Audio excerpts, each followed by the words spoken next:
সবাই কেমন আছো? আমি তো ভালোই আছি, আশা করি তোমরাও সবাই ভালো আছো। আর আগাম রথযাত্রার শুভেচ্ছা জানাই। দেখো আমরা কোথায় গেলাম আর কি করলাম। রথ দেখাচ্ছি, কি সুন্দর সুন্দর রথ ছিল। আর আমরা যাদবপুরে গেছিলাম, দারুণ দারুণ জিনিস দেখতে পেয়েছি যাদবপুরে। কিনেওছি কিছু জিনিস, রথ কিনতে গেছিলাম ছেলের জন্য, কিন্তু আমি রথটা কিনিনি, যেহেতু আগের বছরের রথ রয়েছে। আমার শাশুড়ি মা আমাকে বললো রথ টথ কিনে আনিস না আবার, কেন কি রথ অনেক আছে। তো আমি গোপালের কিছু জিনিস কিনেছি, গোপালের জামা কাপড় কিনেছি, তো একটা গোপালকে দেবও, আর আমাদের 4টে গোপালের জন্য কিনেছি। আর আমি এখানে বলতে বলতে ছাতার কালেকশন দেখাবো বলতে বলতে যাচ্ছিলাম।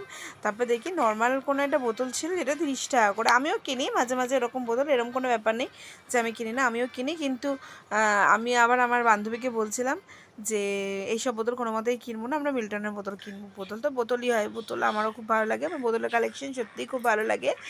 আর কার কার ভালো লাগে আমাকে প্লিজ কমেন্ট বক্সে জানিও, আমার বোতল খুব ভালো লাগে, ঠিক আছে। আর আমরা দুই বন্ধু কিন্তু ঘুরতে ঘুরতে টুকটাক আমরা প্রায় সময় বেরাই। এই যে গোপালকে দেখিয়ে দিলাম, গোপালের মন্দির দারুণ। যে যে যাদবপুরে এসো তারা নিশ্চয়ই জানো এই মন্দিরটা খুবই ভালো মন্দির। তো আমার এবারে আমরা দুজনে মিলে গেলাম, গিয়ে এবার ছানা খেতে শুরু করে দিয়েছি। কি করব কি খাবো বুঝতে পারছিলাম না।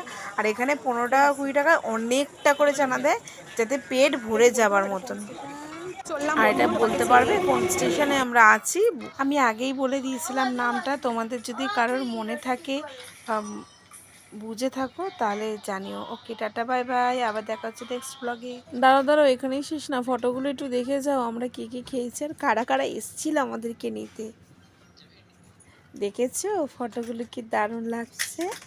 একটুখানি ফটোগুলো দেখানোর জন্যই আমি আবার ওয়েট করছিলাম। ওকে, এবারে সিরিয়াসলি টাটা বাই বাই। আর আমি বোতল পছন্দ করেছি বলেছি, শুধু জলের বোতল, হ্যাঁ।